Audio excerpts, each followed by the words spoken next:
I remember being a sophomore in college, well into making a name for myself in the theater and acting space. I was dedicated to my craft and learning more with each semester. I was well liked by the teachers I had. This semester, that would change though. I'd meet with a teacher who wasn't a fan of me at all. At a certain point, behind all the little trials and questions he set up for me, he decided to tell me outright in an email, "I'm going to fail you." His reasoning was simple. I had more to learn if I was to be the actor that everyone else stated me to be. He knew he couldn't fail me in a way that broke any rules, so he failed me with a 78.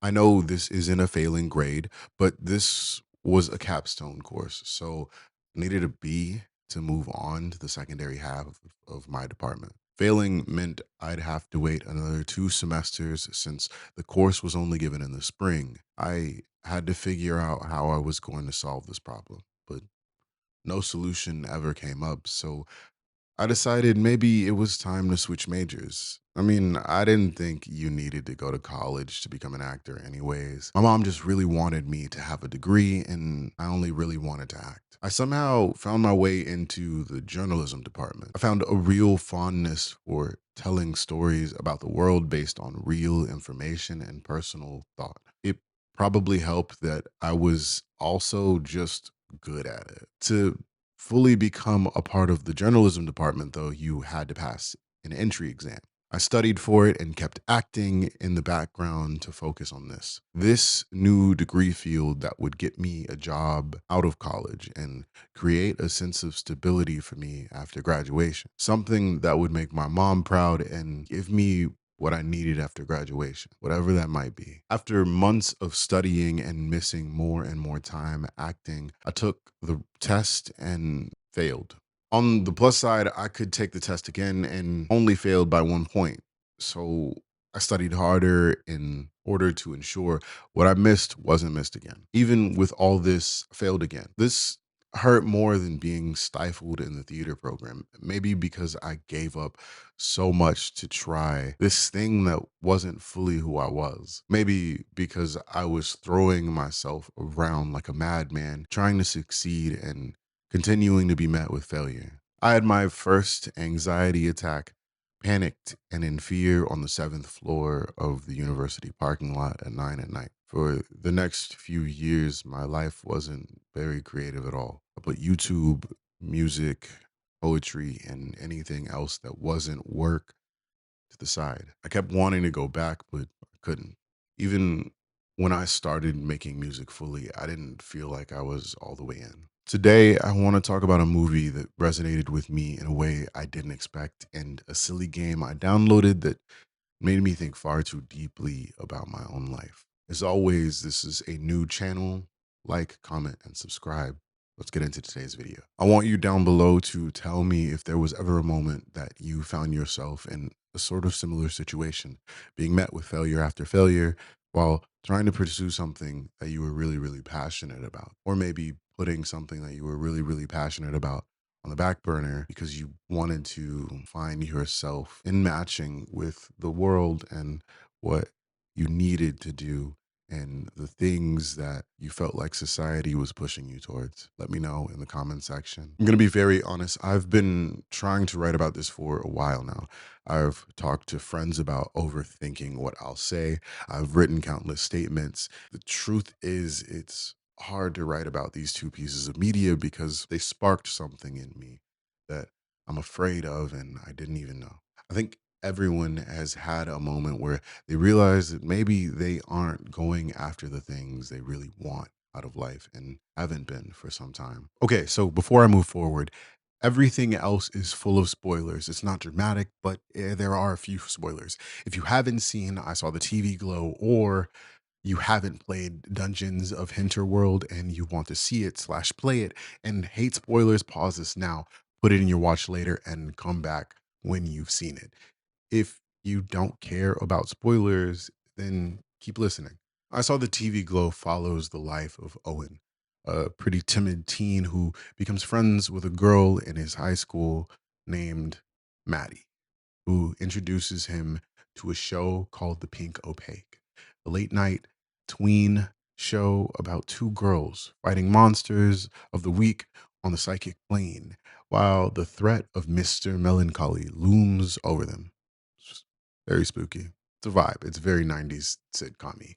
This movie is full of beautiful scenes and imagery, and it immediately absorbs you into this world. I want to state outright that this movie's overarching goal is to be a queer acceptance piece, and more specifically, a trans acceptance piece. And it does so in a very beautiful, uncomfortable, and necessary way that anyone can appreciate. For myself, however, there is a different takeaway. For myself, however, there is a different takeaway. I was very clueless going into this movie. I hadn't seen the trailers and really only knew it was an A24 movie with a cast I liked. I had no idea it would affect me so deeply. Something about the opening scene is what really captivates me. For so many of us, the purest form of our dreams and goals came to us in our youth. This is when we were seemingly limitless, when the world was simple and we were just full of questions about a fresh and new world. For so many of us, this is when we had the clearest idea of what we wanted to do when we became older. For me, this scene reminded me of that adolescence. It immediately made me think, what did I want to be when I was younger? Why do I feel like I'm not pursuing that anymore? Has the world taken a piece of me that I'm unaware of? As we continue through this film, we arrive at a moment I didn't anticipate. It was Mr. Melancholy's reveal. It all started to make sense to me. Something sort of just clicked in my head. The world had taken Owen's heart. It was why Owen always, even if never stated, felt as if something in life was just missing. And how haunting the statement You won't even remember that you're dying. was to perceive while being stuck in a loop of asking myself, what did you want from life when you were younger? This question had now changed to, do you feel like that piece of you is dying? I had been dying. That piece of me was more affected by what had taken place in college than I realized. I was suppressing myself for so long, hiding behind having to grow up and jobs that I never really wanted. I had stopped trying to make those dreams work out to the fullest of my abilities, not intentionally, but I think I had for some reason told myself that whatever it was that I wanted when I was a kid was unachievable. Getting to the final scene kind of broke something in me. Owen was dying, aging more rapidly than those around him. His breathing became more and more displaced by the day. I couldn't help but be frustrated, desiring him to wake up and take himself back to his real life. I couldn't help but be upset. He had continued to not choose himself, but who was I to judge? We arrived at this moment in which Owen finally breaks down and screams out for his friend's help, saying,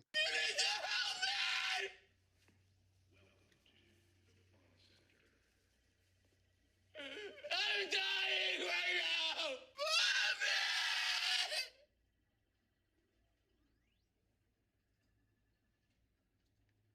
his world freezes. I get it.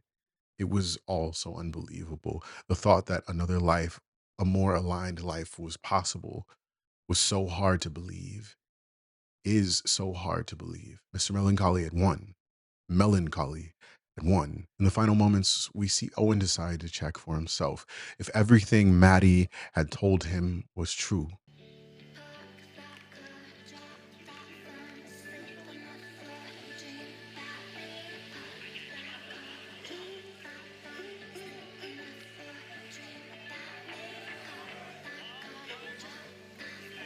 Another life was not only possible, but fully happening. Owen had lost his heart and died a slow death, just like those of us who abandoned their dreams and arrived at the end of the journey to state how much we regretted not doing.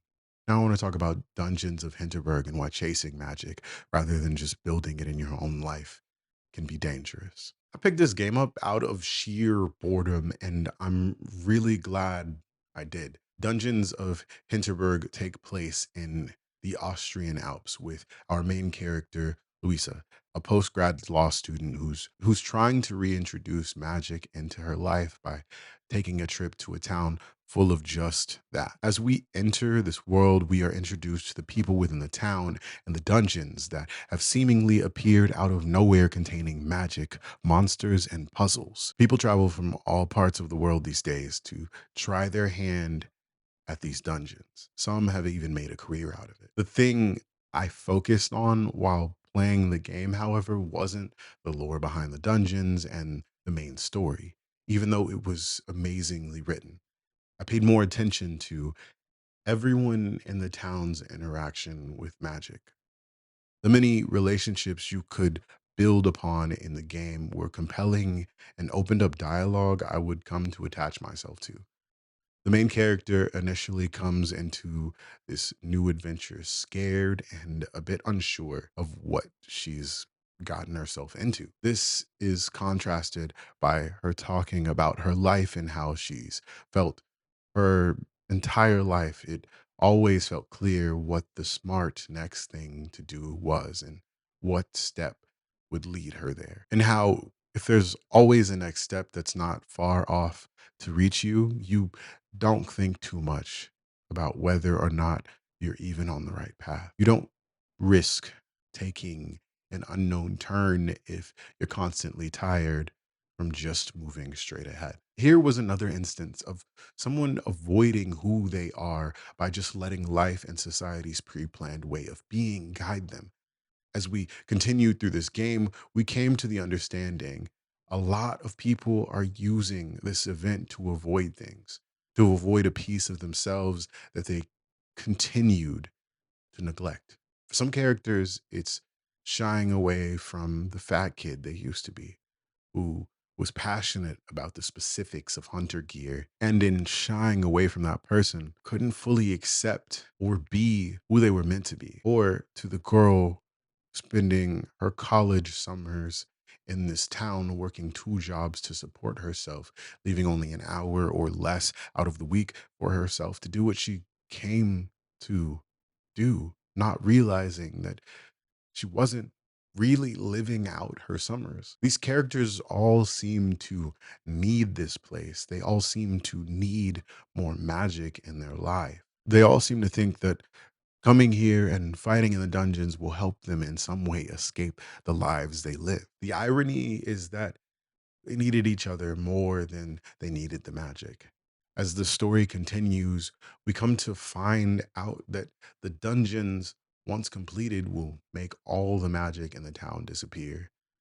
There's a pretty obvious but slightly twisted plot point with the mayor, but the thing that came most to my attention was that all these new friends we had come to make were now at odds with the possibility that the magic would soon be gone. One friend stated that it would be selfish to finish the dungeons and take the magic away from the town. Others thought people's jobs would be lost, and a few thought maybe it would make this sleepy town a better place again. For the people who were concerned about how selfish it was, they were afraid. They would all have to find a new distraction, a new place to stop remembering that piece of themselves that was being suppressed. As time goes on, everyone comes to terms with the fact that this village isn't worth destroying for their pride. They all leave Louisa on a final note that they'll be solving their problems. They'll be fixing or healing the piece of themselves they've been hiding. As for the main character, she goes against what she's described early on as her nature. She chooses to pick a path that is unknown but feels true to her. This brings me to my last point. In case you fall, there's still time. This past year has been a roller coaster of emotions. I've been shoved around by life into a place that at a certain point led me to a breaking point. This time, though, instead of just taking myself down another notch, I decided without hesitation that I would pursue all of the things I had always been so passionate about. I've been spending my time trying to craft a YouTube channel that fits who I am and what I represent. I've been working on an EP that encapsulates the journey I've been on since the last time I released. I've been training myself mentally and physically to accept adversity and push through it rather than let melancholy take over. I've been creating magic in my life rather than trying to chase it. I stopped hiding myself and stopped choosing the perceived acceptable and stable path. I have come to realize that what I wanted as a child wasn't as far fetched as the world had led me to believe. If there's anything I want you to take away from the video, it's that the world is full of things that will try to stifle you from becoming and being who you are. Can lead you to a slow death of the self that leaves you in the end feeling empty. Don't let the world hold you back from becoming who you're meant to be. Even if it sounds delusional or impossible, you must try for the things that you truly want. Don't let yourself come to the end of your life with regrets over things you wish you had done. Thank you. I will see you next time.